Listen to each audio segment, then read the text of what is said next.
नमस्कार स्टूडेंट, आपका स्वागत है आपके अपने इस YouTube channel science class and GK पर। आज हम यहाँ पे बात करने वाले आपके क्लास 12th बायोलॉजी का चैप्टर नंबर 11 स्टार्ट करने वाले। कौन सा चैप्टर स्टार्ट करने वाले हैं? आज हम यहाँ पे 11 नंबर चैप्टर स्टार्ट करेंगे, ठीक है। और इस चैप्टर के अंदर हमें पढ़ना है यहाँ पे कि प्लांट के अंदर जो रेस्पिरेशन की प्रोसेस होती है उसको पढ़ना है। अब जो रेस्पिरेशन की प्रोसेस है ये हम पढ़ेंगे, ना कि आपके रेस्पिरेटरी सिस्टम, ठीक है। हम पढ़ेंगे यहाँ पे रेस्पिरेशन की प्रोसेस किस प्रकार से होती है। अब बात आती है यहाँ पे मुख्य रूप से कि ये जो रेस्पिरेशन पढ़ेंगे ये आपके प्लांट के संदर्भ में भी होगा यहाँ पे, और आपके जो एनिमल्स है उनके संदर्भ में भी आपके सेम प्रोसेस चलेगी। इसकी हम यहाँ पे एकदम प्रॉपर तरीके से बात करने वाले हैं कि रेस्पिरेशन किस प्रकार से चलेगा।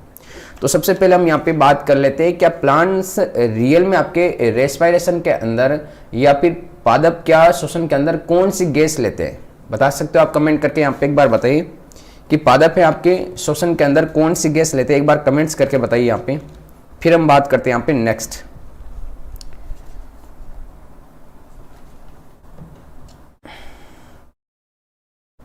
एक बार कमेंट्स कीजिए यहाँ पे कि प्लांट रेस्पिरेशन में कौन सी गैस लेते हैं या फिर श्वसन के अंदर कौन सी गैस लेते हैं, ये बताइए। देखो नॉर्मल है, यहाँ पे हम बता सकते हैं कि पादप है श्वसन की प्रक्रिया के अंदर, चाहे वो कोई भी सजीव आपकी श्वसन की प्रक्रिया के अंदर कौन सी गैस लेगा? आपकी ऑक्सीजन गैस लेगा। कौन सी गैस लेगा? आपके ऑक्सीजन गैस लेगा, ठीक है। चाहे वो कोई भी प्लांट्स है आपके या फिर कोई भी सजीव है, हमेशा आपके रेस्पिरेशन में मतलब जो श्वसन की प्रक्रिया करेगा तो उस श्वसन की प्रक्रिया के अंदर कौन सी गैस लेगा? आपके ऑक्सीजन गैस लेगा। कौन सी गैस लेगा? Oxygen gas. एक बार क्लियर दिखाई दे रहा है? कमेंट कर दो फिर। बिल्कुल CO2 अच्छा, DK, सुनील, रुपेश, अनिल, प्रयास, CO2 ऑप्शन आ रहा आपका। देखो बिल्कुल गलत बता रहे हो यहाँ पे। जितने भी आपके सजीव है वो सारे सजीव ध्यान में रखना कि श्वसन क्रिया के अंदर ऑक्सीजन गैस लेते हैं, चाहे वो आपकी प्लांट्स क्यों ना हो, ठीक है। प्लांट्स भी क्या करते हैं? ऑक्सीजन, आपके श्वसन क्रिया के अंदर ऑक्सीजन गैस लेते हैं। हमने आपके 10 नंबर लेसन के अंदर पढ़ा था प्रकाश संश्लेषण। क्या पढ़ा था वहां पे? प्रकाश संश्लेषण।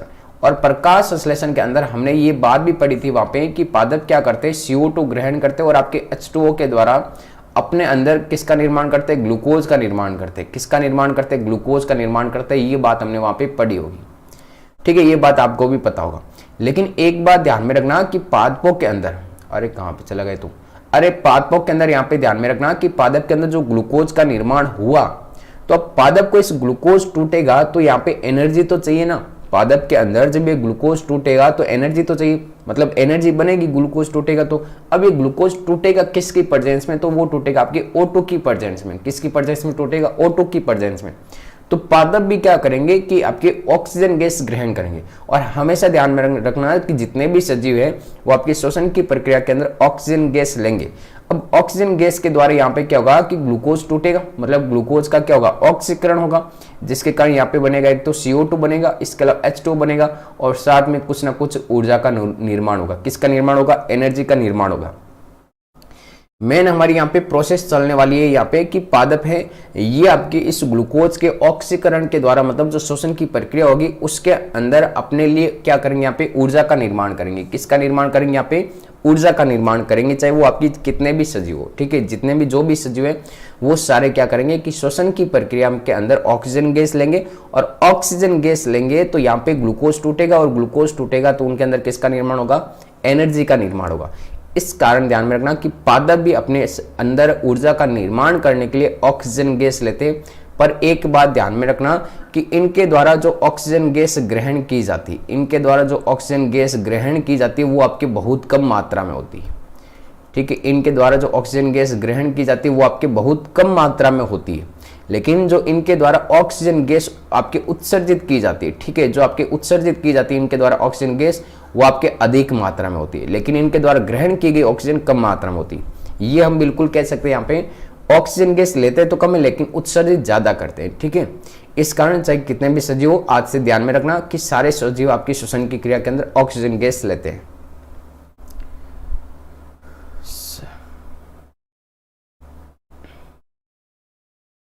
कौन सी बात है सुनील, बताइए एक बार।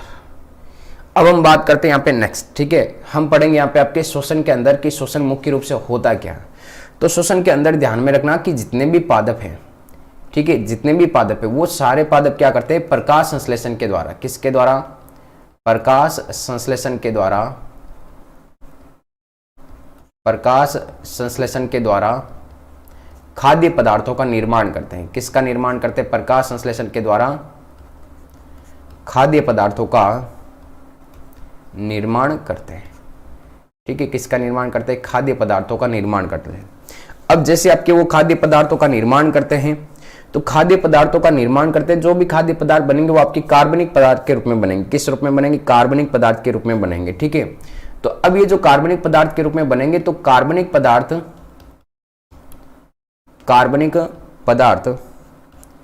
में यह संचित ऊर्जा, कार्बनिक पदार्थ में संचित ऊर्जा, जो भी ऊर्जा है, संचित ऊर्जा इनके ऑक्सीकरण से मुक्त होगी। कैसे मुक्त होगी? इनके ऑक्सीकरण से मुक्त होगी। इनके ऑक्सीकरण से मुक्त होगी। इनके ऑक्सीकरण से मुक्त होगी। ठीक है, तो पादप के अंदर जो भी आपके ऊर्जा होगी वो कब मुक्त होगी? जब आपके ये जो कार्बनिक पदार्थ बना रहे हैं ना आपके इसमें प्रकाश संश्लेषण के द्वारा जो ग्लूकोज बन रहा है, जब इसका ऑक्सीकरण होगा तब आपकी ऊर्जा मुक्त होगी।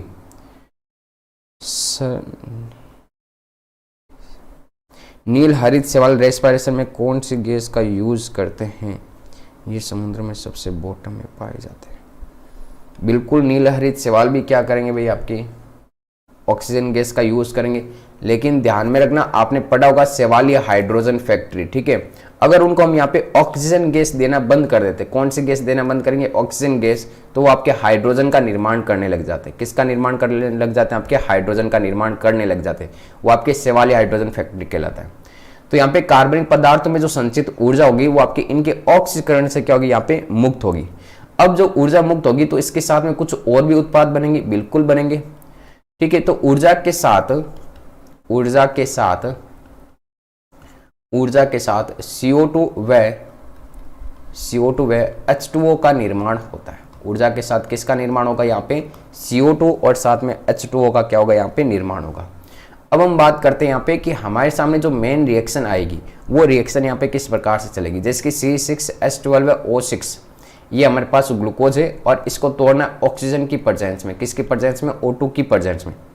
तो ऑक्सीजन की प्रेजेंस में तोड़ेंगे तो यहाँ पे क्या बनेगा? तो एक तो बनेगा यहाँ पे CO2 बनेगा, और इस CO2 के अलावा यहाँ पे क्या बनेगा? आपके एक तो पानी का बनेगा अणु, और इसके साथ में एनर्जी बाहर निकलेगी, और जो एनर्जी बाहर निकलेगी वो आपके होती है 686 किलो कैलोरी। कितनी होती है यहाँ पे? 686 किलो कैलोरी ऊर्जा बनती है। अब इसके अंदर ध्यान में रखना कि जब हम अभिक्रिया को संतुलित करेंगे तो यहाँ पे ऑक्सीजन हो जाते हैं आपके 6O2, और इसके अलावा जो CO2 होते हैं ये भी आपके 6 हो जाते हैं, और आपके H2O भी कितने होते हैं? यहाँ पे 6 हो जाते हैं। ये आपके हमारे सामने अभिक्रिया क्या होगी? यहाँ पे संतुलित।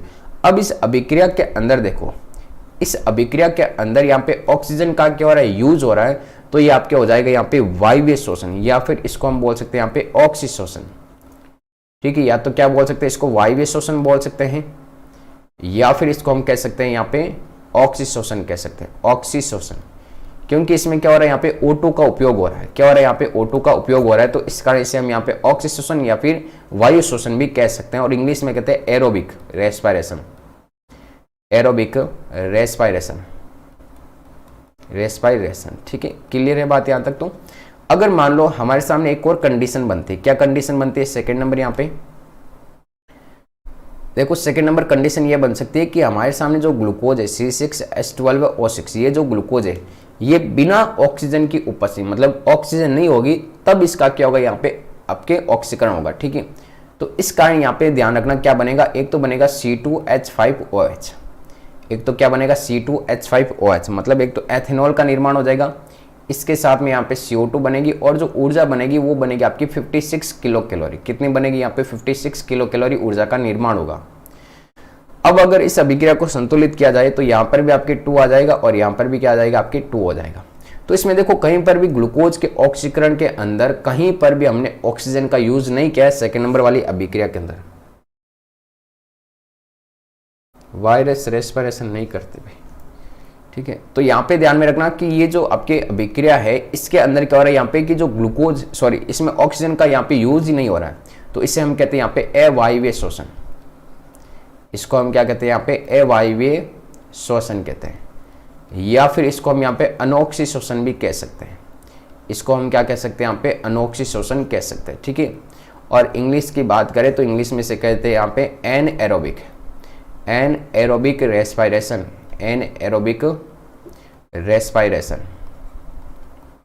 Anaerobic respiration. ये आपके हो गए यहाँ पे मुख्य रूप से 2 अभिक्रिया आ गई हमारे सामने।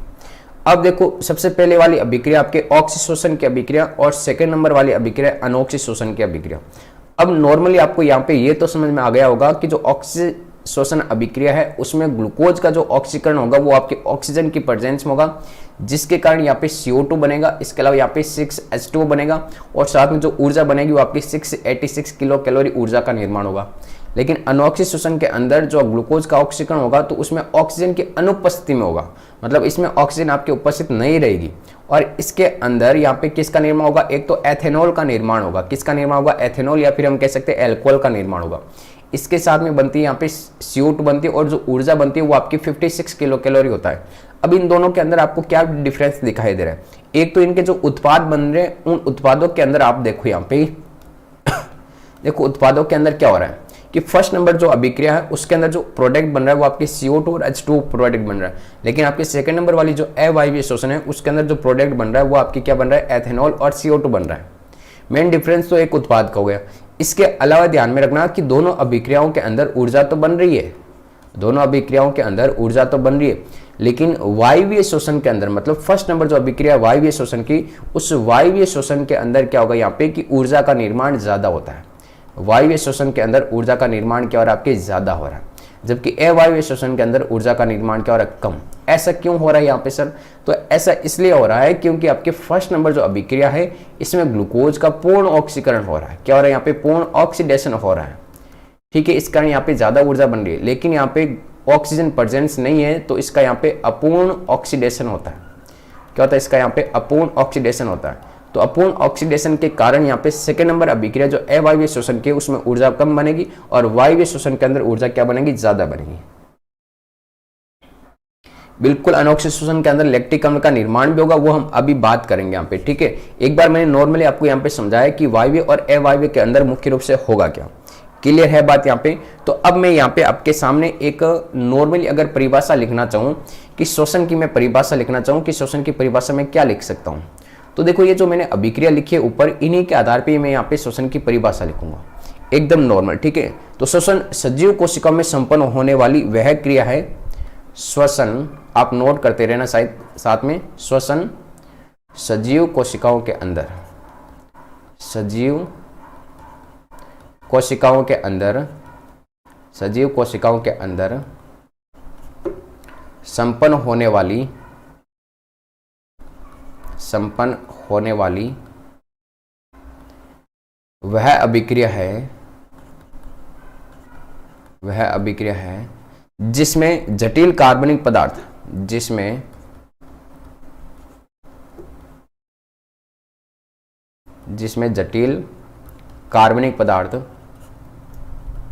जटिल कार्बनिक पदार्थ सरल व निम्न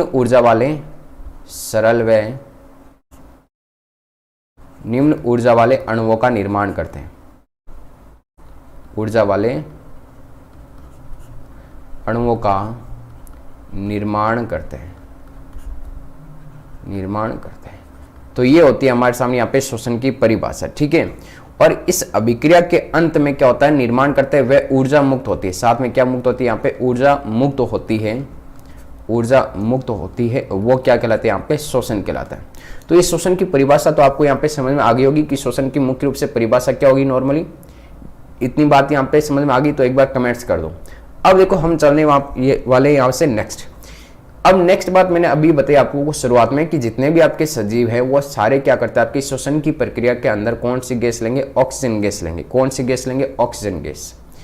एक हमारे सामने यहाँ पे ये बात भी आती है, वापस हेडिंग है आपके इस किताब में बुक के अंदर कि श्वसन के क्रियाधार। किसके क्रियाधार, यहाँ पे श्वसन के क्रियाधार। देखो श्वसन के अंदर जो आपके यूज होने वाले जो भी अभिकारक है उनको क्या कहा जाता है, यहाँ पे श्वसन के क्रियाधार। जैसे कि हमने यहाँ पे ऊपर अभिक्रिया लिखी थी, ये जैसे कि आपके सामने ऊपर अभिक्रिया है, तो इस अभिक्रिया के अंदर देखो यहाँ पे इस अभिक्रिया के अंदर मुख्य रूप से यहाँ पे क्रियाधार के रूप में हमने क्या यूज किया, ग्लूकोज यूज किया, मतलब कार्बोहाइड्रेट यूज किया। तो ये एक प्रकार का क्या रहेगा, यहाँ पे श्वसन के क्रियाधार हो जाएगा। यहाँ पे क्या होता है, श्वसन का क्रियाधार हो जाएगा। ठीक है, तो श्वसन के अंदर जो पदार्थ प्रयुक्त होंगे और जिनके द्वारा ऊर्जा का निर्माण होगा वो पदार्थ क्या कहलाते हैं, यहाँ पे श्वसन के क्रियाधार कहलाते हैं। तो श्वसन के क्रियाधार की परिभाषा ध्यान में रखना कि श्वसन में भाग लेने वाले जो पदार्थ होते हैं और जिनके द्वारा ऊर्जा मिलेगी वो पदार्थ क्या कहलाएंगे, यहाँ पे श्वसन के क्रियाधार कहलाएंगे। अब मुख्य रूप से जो आपकी कार्बोहाइड्रेट ज्यादातर यूज आता है, इसके श्वसन के क्रियाधार में मुख्य रूप से कौन यूज आएगा, यहाँ पे C6H12 O6, ये आपके काम में आएगा, कार्बोहाइड्रेट या ग्लूकोज कह सकते हैं। तो इससे कहा जाता है यहाँ पे श्वसन के प्राथमिक क्रियाधार। इसे क्या कहा जाता है, यहाँ पे श्वसन का प्राथमिक क्रियाधार या फिर श्वसन के प्राथमिक क्रियाधार के नाम से जाना जाता है, प्राथमिक क्रियाधार। तो ये ध्यान में रखना, यहाँ पे इससे किस नाम से जाना जाता है, आपके श्वसन के प्राथमिक क्रियाधार के नाम से जाना जाता है। इतनी बात तक तो आपको समझ में आ गई होगी। अगर मान लो यहाँ पे कार्बोहाइड्रेट ना रहे, ये ग्लूकोज ना होगा, तो कैसे आपके श्वसन होगा। तो ये मैं जो सीक्वेंस बता रहा हूँ, आप उस सीक्वेंस को ध्यान में रखना कि अगर कार्बोहाइड्रेट, जैसे कि हमारे सामने यहाँ पे कार्बोहाइड्रेट, अगर ये कार्बोहाइड्रेट होगा तो हमारे शरीर के अंदर, कोशिकाओं के अंदर इस कार्बोहाइड्रेट के द्वारा श्वसन होगा, मतलब इसके द्वारा हमें ऊर्जा प्राप्त होगी। और अगर कार्बोहाइड्रेट नहीं होगा तो फिर हमें आपके वसा के द्वारा एनर्जी प्राप्त होगी। किसके द्वारा प्राप्त होगी, वो हमें वसा के द्वारा एनर्जी प्राप्त होगी। और अगर वसा ही नहीं रहेगी हमारे शरीर के अंदर तो किसके द्वारा श्वसन होगा, तो आपके प्रोटीन के द्वारा श्वसन होगा। किसके द्वारा श्वसन होगा, हमारे शरीर के अंदर प्रोटीन के द्वारा श्वसन होगा। ये आप मुख्य रूप से यहाँ पे ध्यान रखना। ठीक है, पूछ सकता है एग्जाम के अंदर कि कार्बोहाइड्रेट नहीं होगा तो वसा, वसा नहीं होगी तो कौन होगा, यहाँ पे प्रोटीन होगा। एक बात और नोट ध्यान में रखना, बहुत इंपॉर्टेंट बातें यहाँ पे, इसका जो बेसिक बन रहा है वो बहुत इंपॉर्टेंट। ठीक है, तो अब देखो ये जो कार्बोहाइड्रेट है, ये कार्बोहाइड्रेट के द्वारा अगर श्वसन होता है, मतलब श्वसन के क्रियाधार के रूप में कार्बोहाइड्रेट यूज होता है, तो इसे हम कहते हैं यहाँ पे प्लावी श्वसन। इसे हम क्या कहते हैं, यहाँ पे प्लावी श्वसन कहते हैं। ठीक है, और अगर प्रोटीन का श्वसन के क्रियाधार के रूप में यूज होता है तो इसे हम कहते हैं यहाँ पे जीवद्रव्य श्वसन। उसे हम क्या कहेंगे, यहाँ पे जीवद्रव्य श्वसन कहेंगे। तो अगर श्वसन ध्यान में रखना कार्बोहाइड्रेट के द्वारा होता है तो उसे हम क्या कहेंगे, यहाँ पे प्लावी श्वसन कहेंगे। देखो मैं एकदम शॉर्ट में और आपको ज्यादा बातें बताने वाला हूँ, इसलिए इन वीडियोस को एकदम अच्छे से ध्यान से देखना। और इसके अलावा अगर प्रोटीन के द्वारा जो श्वसन होता है उसे हम क्या कहते हैं, यहाँ पे जीवद्रव्य श्वसन होता है। अब ये जो जीवद्रव्य श्वसन है हमारे सामने, ठीक है, ये जो जीवद्रव्य श्वसन है ये कब होगा, तो ये ध्यान में रखना आपके भूखमरी के समय होता है। ये श्वसन आपके कब होगा, यहाँ पे भूखमरी के समय। ये बात आपको यहाँ पे ध्यान में रहनी चाहिए। ठीक है, कि जीवद्रव्य श्वसन है ये मुख्य रूप से आपके कब होगा, तो भूखमरी के समय होगा। लेकिन प्लावी श्वसन ये आपके कार्बोहाइड्रेट के द्वारा होने वाला श्वसन है। क्लियर है बात यहां तक? एक बार कमेंट्स कर दो, फिर हम चलते हैं यहां से नेक्स्ट।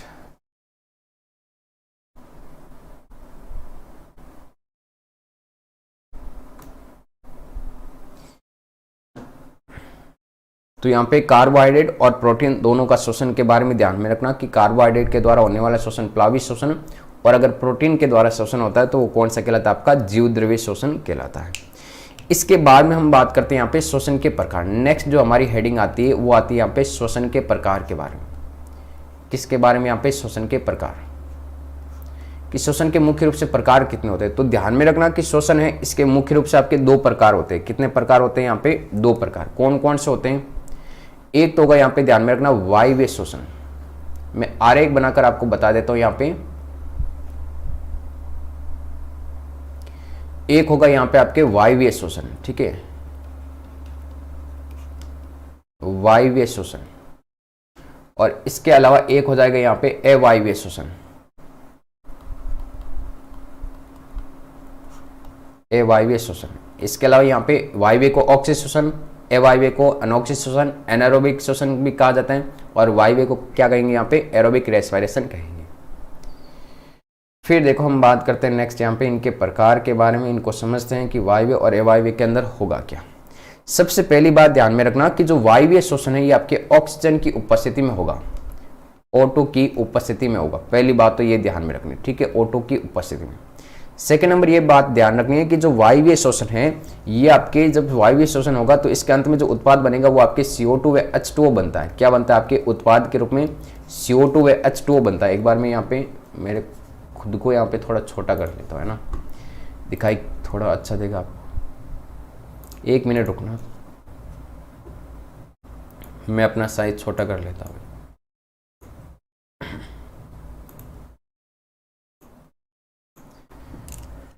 तो इसके अंदर देखो यहाँ पे जो उत्पाद के रूप में बनेगा वो क्या बनेगा, यहाँ पे एक तो आपके CO2 बनेगा और CO2 के अलावा साथ में क्या बनेगा, यहाँ पे H2 बनेगा।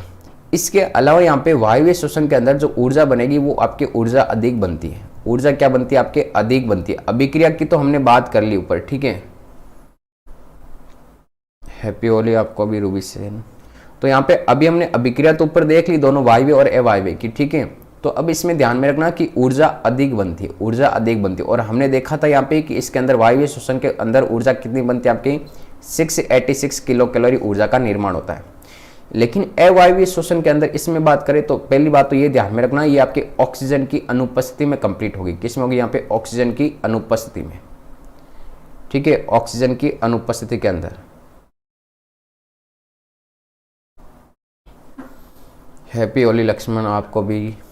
तो एक तो ऑक्सीजन की अनुपस्थिति में होगा। इसके अलावा यहाँ पे ध्यान में रखना कि जो ग्लूकोज है उसका अपूर्ण ऑक्सीकरण होता है, क्योंकि ऑक्सीजन पूर्ण रूप से होती नहीं है, इस कारण यहाँ पे अपूर्ण ऑक्सीकरण होता है। क्या होता है, इसका अपूर्ण ऑक्सीकरण होता है। फिर नेक्स्ट बात ध्यान में रखना है कि यहाँ पे जो आपके उत्पाद के रूप में बनेगा वो उत्पाद के रूप में क्या बनेगा। तो उत्पाद के रूप में ध्यान में रखना यहाँ पे एल्कोहल भी बन सकता है। क्या बन सकता है, एल्कोहल व कार्बनिक अम्लों का निर्माण होगा। किसका निर्माण होगा, एल्कोहल व कार्बनिक अम्लों का निर्माण होगा, ठीक है। एल्कोहल व कार्बनिक अम्लों का निर्माण होगा। हैप्पी होली तनु। हेलो आदिल खान, बहुत दिनों बाद जुड़े हो आप। तो ध्यान में रखना एक तो अपूर्ण ऑक्सीकरण होगा, इसके अलावा एल्कोहल व आपके कार्बनिक अम्लों का निर्माण होगा। फिर नेक्स्ट बात ध्यान में रखनी है कि जब अवायवीय श्वसन होगा तो जो ऊर्जा होगी ये आपके ऊर्जा कम बनती है। इसमें क्या होगा, यहाँ पे ऊर्जा कम बनती है, ठीक है। ऊर्जा क्या होगी, यहाँ पे कम बनती है। देखो इंपॉर्टेंट क्वेश्चन, अभी जो आपके सीरीज चल रही है वो आपकी डायग्राम वाली सीरीज चल रही है 8:30 बजे, ठीक है। कल हमने बॉटनी के डायग्राम कर लिए थे कंप्लीट। आज हम जूलॉजी वाले जितने भी डायग्राम है उनकी बात करेंगे 8:30 बजे, ठीक है। जैसे डायग्राम वाली सीरीज कंप्लीट हो जाएगी उसके बाद में हम क्या करेंगे, आपके इंपॉर्टेंट क्वेश्चन वाली सीरीज वापस स्टार्ट कर देंगे। सर क्या बोल रहे हो आप, सर कल हार्ट की क्रियाविधि का टॉपिक बिल्कुल पढ़ा देंगे Adil Khan. SA note, AV note, कोई उसमें बिल्कुल एकदम नॉर्मल, ठीक है। कार्डियक साइकिल है तो कार्डियक साइकिल के अंदर आपको ध्यान में रखना कि जो 4 प्रोसेस होगी, आलिंदों का सबसे पहले अनुशीतलन, आलिंदों का संकोचन, नीले का संकोचन, नीले का अनुशीतलन, ठीक है। टाइम 0.7, 0.1, 0.3 और 0.5 सेकेंड का टाइम लगेगा। बिल्कुल करवा देंगे कल, ठीक है, नो प्रॉब्लम। तो यहाँ पे ध्यान में रखना कि जो ऊर्जा होगी वो ऊर्जा क्या बनेगी, यहाँ पे कम बनेगी। और इसके अलावा यहाँ पे कि जो अवायवीय श्वसन होता है इसको हम यहाँ पे अंतर अणुक श्वसन भी कह सकते हैं। क्या कह सकते हैं, इसको अंतर अणुक श्वसन भी कह सकते हैं, अंतर अणुक श्वसन भी कहा जाता है, ठीक है। अब बात आती है हमारे सामने कि सर ये अवायवीय श्वसन होगा किसमें। तो अवायवीय श्वसन ध्यान में रखना, इसको नोट कर लेना मुख्य रूप से कि ये एक तो आपके संग्रहित व अंकुरित होते हुए बीजों में, संग्रहित व अंकुरित होते हुए बीजों में, ठीक है। इसके अलावा फलों के अंदर और इसके अलावा किसके अंदर हो सकती है ये प्रोसेस, आपके कवक व जीवाणुओं के अंदर। किसके अंदर हो सकता है, आपके कवक व जीवाणु के अंदर ये आपकी प्रोसेस हो सकती है। ये बातें आपको यहाँ पे ध्यान रखनी है। मतलब मेन आपका बेसिक बना रहा है यहाँ पे। तो श्वसन 2 प्रकार से होता है, वायवीय और अवायवीय। वायवीय के अंदर आपके ऑक्सीजन की उपस्थिति में होगा और इसके अलावा ध्यान में रखना ये आपके CO2 H2 बनेगा, ऊर्जा अधिक बनती है और ऊर्जा कितनी बनती है, यहाँ पे 686 किलो कैलोरी बनता है। सर नोट्स कौन से चैप्टर के नोट्स से, ये भी देखो शॉर्ट नोट्स है वो मैं आपको प्रोवाइड करवा दूंगा, ठीक है। 1-2 दिन के अंदर धीरे धीरे मैं सभी चैप्टर के आपको शॉर्ट नोट्स प्रोवाइड करवा दूंगा। जैसे कि मेरे सामने यहाँ पे चैप्टर नंबर 11 के शॉर्ट नोट्स बने हुए, ठीक है। बस आपके 3 पेज के बने हुए, एकदम शॉर्ट में लिखा हुआ है पूरा।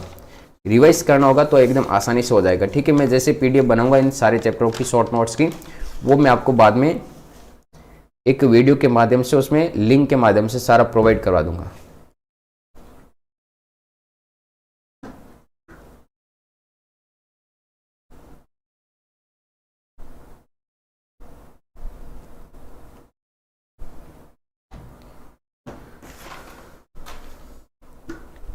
अब देखो ये श्वसन का जो प्रकार पड़ा, एक बार इसका हम क्या कर लेते हैं, जितना भी हमारे चैप्टर के इसके अंदर जितने भी क्रेब्स चक्र, ग्लाइकोलाइसिस, ईटीएस, कौन से चक्र चलेंगे उसको मैं यहाँ पे शॉर्ट में बता देता हूँ एक बार, ठीक है। सबसे पहले देखो हम बात करें यहाँ पे ग्लूकोज। सबसे पहले हम बात करेंगे यहाँ पे ग्लूकोज के बारे में। किसके बारे में बात करेंगे? ग्लूकोज, ठीक है। ग्लूकोज का सबसे पहले होगा यहाँ पे एक अणु। कितने अणु होंगे यहाँ पे? एक अणु। एक अणु होंगे और इसमें कार्बन कितने होते हैं? टोटल आपके 6 कार्बन होते हैं। ये जो ग्लूकोज है, ये ग्लूकोज आपके सबसे पहले कन्वर्ट होगा यहाँ पे पायरुविक अम्ल के अंदर कन्वर्ट होगा। किसके अंदर कन्वर्ट होगा? यहाँ पे पायरुविक अम्ल के अंदर कन्वर्ट होगा। ये बात आप ध्यान रखना, ठीक है। अब पायरुविक अम्ल ध्यान रखना, पायरुविक अम्ल के अंदर कार्बन कितने होते हैं? टोटल आपके यहाँ पे 3 कार्बन होते हैं। कितने कार्बन होते हैं? 3। तो ग्लूकोज के 6 कार्बन और पायरुविक अम्ल के यहाँ पे 3 कार्बन हैं। तो यहाँ पे ध्यान रखना कि पायरुविक अम्ल के 3 कार्बन के कितने अणु बनेंगे? यहाँ पे टोटल आपके 2 अणु बनेंगे। ये बात तो आपको समझ में आ गई होगी, ठीक है। पायरुविक अम्ल के टोटल कार्बन की 3 हैं, तो इसके कितने अणु बनेंगे? यहाँ पे आपके 2 अणु बनेंगे, ठीक है। 2 अणु बन गए। फिर नेक्स्ट ध्यान में रखना, ये ग्लूकोज से जब पायरुविक अम्ल बदलेगा तो इस प्रक्रिया को कहते हैं हम यहाँ पे ग्लाइकोलाइसिस। इस प्रक्रिया को कहते हैं यहाँ पे हम ग्लाइकोलाइसिस, ठीक है। ग्लाइकोलाइसिस कहा जाता है।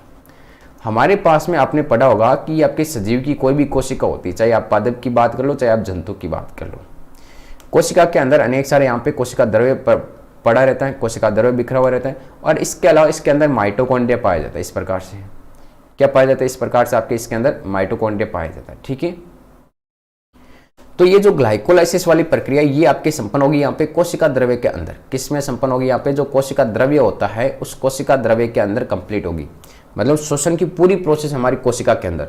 अब बात आती है कि ग्लूकोज से जब पायरुविक अम्ल बदलेगा, ग्लूकोज से जब पायरुविक अम्ल कन्वर्ट होगा या फिर पायरुविक अम्ल का निर्माण होगा, तो ये जो प्रोसेस चलेगी, ये प्रोसेस चलेगी आपके कोशिका द्रव्य के अंदर।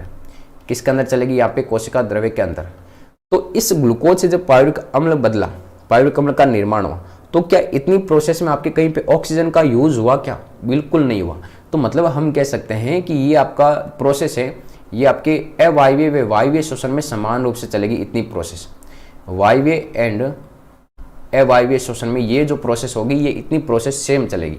मतलब यहाँ तक पायरुविक अम्ल के निर्माण तक की अभिक्रिया बराबर चलेगी। अब पायरुविक अम्ल का एक तो ऑक्सीजन की उपस्थिति में यहाँ पे अलग कन्वर्ट होगा और एक आपके ऑक्सीजन की अनुपस्थिति के अंदर, ठीक है। तो एक तो हम बात करेंगे ये आपके O2 की उपस्थिति में, O2 की उपस्थिति में, ठीक है। इधर तो हम बात करेंगे O2 की उपस्थिति में और इधर हम बात करेंगे O2 की अनुपस्थिति में, O2 की अनुपस्थिति के अंदर ये हम बात करेंगे। तो सबसे पहले इसके अंदर देखो, जब ऑक्सीजन की उपस्थिति होगी तो ऑक्सीजन की उपस्थिति के कारण ये आपके पायरुविक अम्ल निर्माण करेगा एसिटाइल को एंजाइम ए। किसका निर्माण करेगा? यहाँ पे एसिटाइल को एंजाइम ए का निर्माण करेगा। किसका निर्माण करेगा? Acetyl co enzyme A. तो ये जो प्रोसेस चलेगी यहाँ से कि पायरुविक अम्ल से एसिटाइल को एंजाइम ए का निर्माण हुआ, इस अभिक्रिया को कहते हैं यहाँ पे लिंक रिएक्शन। इस अभिक्रिया को हम क्या कहते हैं यहाँ पे? लिंक रिएक्शन, या फिर इसको योजक अभिक्रिया भी कहा जाता है। बहुत इंपॉर्टेंट है, योजक अभिक्रिया भी कहा जाता है, ठीक है। या तो लिंक रिएक्शन कह सकते हैं या फिर क्या कह सकते हैं? इसको योजक अभिक्रिया कह सकते हैं। फिर इसके बाद में ध्यान में रखना कि जो आपके एसिटाइल को एंजाइम ए है, 1 मंथ में पूरा सिलेबस कैसे कवर करें? रिवर्स ट्रांसक्रिप्टेज से प्रोटीन का निर्माण बताओ प्लीज सर। अभी बताएंगे, 1 मिनट रुको, ठीक है। एक बार इसको कंप्लीट कर लेते हैं। तो एसिटाइल को एंजाइम ए का निर्माण हुआ। अब एसिटाइल को एंजाइम ए है, ये एसिटाइल को एंजाइम आगे चल करके किसके अंदर प्रवेश करेगा? आपके क्रेब्स चक्र के अंदर प्रवेश करेगा, जिसके कारण यहाँ पे एक तो CO2 बनेगा और इसके अलावा H2 बनेगा और साथ में 686 किलो कैलोरी ऊर्जा का निर्माण होगा। किसका निर्माण होगा? 686 किलो कैलोरी ऊर्जा का निर्माण होगा। तो अब देखो यहाँ पे ये आपकी एसिटाइल को एंजाइम से CO2 प्लस H2 और आपकी 686 किलो कैलोरी ऊर्जा बनेगी। तो ये जो आपकी प्रोसेस होगी इसे कहते हैं हम यहाँ पे क्रेब्स चक्र। इसको हम क्या कहते हैं? यहाँ पे क्रेब्स चक्र कहते हैं, ठीक है। क्या कहते हैं? क्रेब्स चक्र। अब देखो एक बात और समझना, ये यहाँ से लेकर यहाँ तक की ये जो प्रोसेस है ये किसके अंदर चलेगी? पहले तो हमने बात कर ली, ये आपके कोशिका द्रव्य के अंदर चलेगी। जैसे आपके कोशिका द्रव्य के अंदर यहाँ पे पायरुविक अम्ल का निर्माण हो जाएगा। किसका निर्माण हो जाएगा? कोशिका द्रव्य के अंदर पायरुविक अम्ल का निर्माण हो जाएगा। तो ये पायरुविक अम्ल प्रवेश कर जाएगा आपके किसके अंदर? इस माइटोकॉन्ड्रिया के अंदर प्रवेश कर जाएगा। अगर ऑक्सीजन की उपस्थिति है तो पायरुविक अम्ल किसके अंदर प्रवेश करेगा? माइटोकॉन्ड्रिया के अंदर। तो ये यहाँ से लेकर ये यहाँ तक की जो भी प्रोसेस है ये चलेगी आपके माइटोकॉन्ड्रिया के अंदर चलेगी सर। किसके अंदर चलेगी, यहाँ पे माइटोकॉन्ड्रिया के अंदर चलेगी। ये बात तो आपको समझ में आ गई होगी इतनी तो, ठीक है। एक बार कमेंट्स कर दो ये बातें आपको समझ में आ गई तो, ठीक है। तो ये माइटोकॉन्ड्रिया के अंदर प्रवेश करेगी, मतलब पायरुविक अम्ल से एसिटाइल कोएंजाइम ए का बनना और CO2 और H2 और ऊर्जा का बनना, ये सारी प्रोसेस कहाँ पे चलेगी, माइटोकॉन्ड्रिया के अंदर चलेगी। अब हम बात करते हैं यहाँ पे कि अगर ऑक्सीजन की अनुपस्थिति हो जाए, ये तो हम इधर ऑक्सीजन की उपस्थिति की बात की, अब हम बात करते हैं यहाँ पे कि ऑक्सीजन की अनुपस्थिति हो जाए तो क्या होगा। तो ये जो प्रोसेस होगी, ये प्रोसेस चलेगी आपकी कोशिका द्रव्य के अंदर ही चलेगी। ये प्रोसेस किसके अंदर ही चलेगी, आपकी कोशिका द्रव्य के अंदर चलेगी और यहाँ पे बनेगा आपका C2H5OH, ठीक है। और इसके अलावा CO2 और यहाँ पे जो ऊर्जा बनेगी वो आपकी 56 किलो कैलोरी होगा। ये आपके मेन प्रोसेस होगी, ठीक है। ये आपकी प्रोसेस होगी यहाँ पे ऑक्सीजन की अनुपस्थिति, मतलब अवायवीय शोषण। ये तो हो गया आपके अवायवीय शोषण, और ये कौन सा हो गया इधर आपका वायवीय शोषण। ये आपके पूरे चैप्टर का यहाँ पे सार है, मतलब इस चैप्टर को हम क्या करेंगे, यहाँ पे इन दोनों भागों को एकदम डिटेल से पढ़ने वाले आगे। तो एक बार मैंने यहाँ पे शॉर्ट में बताया आपको कि ग्लूकोज है सबसे पहले पायरुविक अम्ल में कन्वर्ट होगा, और अगर ऑक्सीजन की उपस्थिति है तो यहाँ पे एसिटाइल कोएंजाइम ए का निर्माण हो गया। तो पायरुविक अम्ल से एसिटाइल कोएंजाइम ए के निर्माण तक की जो अभिक्रिया उसे हम क्या कहते हैं, यहाँ पे लिंक रिएक्शन। मतलब एसिटाइल कोएंजाइम ए क्या करेगा, ग्लाइकोलाइसिस और आपकी क्रेब्स चक्र को जोड़ने का कार्य करता है दोनों के मध्य का। इस कारण इसको यहाँ पे लिंक रिएक्शन कहा जाता है, ठीक है। क्या कहा जाता है, इसको लिंक रिएक्शन कहा जाता है।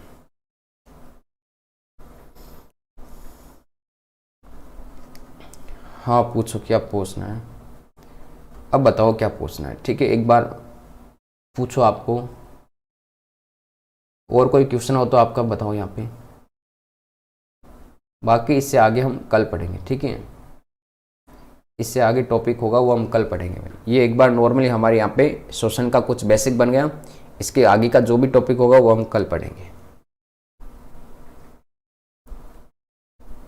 इसके बाद में ध्यान रखना, जितने भी स्टूडेंट जुड़े हैं वो ध्यान रखना, 8:30 बजे आपके जो इम्पोर्टेंट डायग्राम वाली जो क्लास है वो होने वाली है। कल हमने बॉटनी के डायग्राम कंप्लीट कर लिए थे, आज हम यहाँ पे जूलॉजी के डायग्राम कंप्लीट करेंगे, ठीक है। कौन से डायग्राम कंप्लीट करेंगे, जूलॉजी के डायग्राम।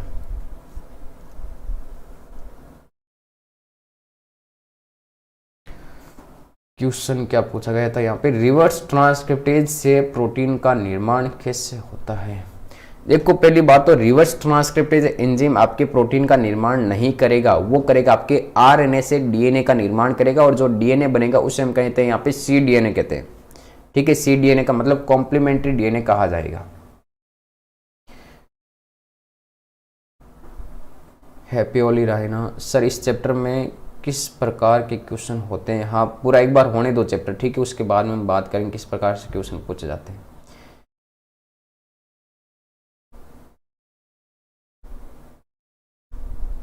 हैप्पी होली भाई चंदन,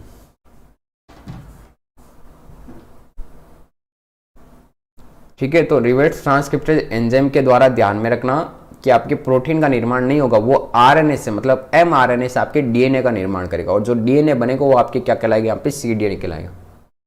बिल्कुल 8:30 बजे वापस आना है, ठीक है। सर बताओ इंपॉर्टेंट क्वेश्चन चैप्टर, अरे जो आपकी सीरीज चला रही क्लास इंपॉर्टेंट क्वेश्चनों की तो चला रहा हूँ यहाँ पे 7 बजे, अभी हमारे यहाँ पे 11 लेसन हुआ नहीं है, 8:30 बजे वाली क्लास जरूर ज्वाइन करें, ठीक है। वहाँ पे सारे में इंपॉर्टेंट क्वेश्चन कर रहा हूँ, बस आपके आधे या फिर 40-45 मिनट की क्लास होती, उसको देख लिया करो, ठीक है। वही क्लास है आपके लिए इंपॉर्टेंट।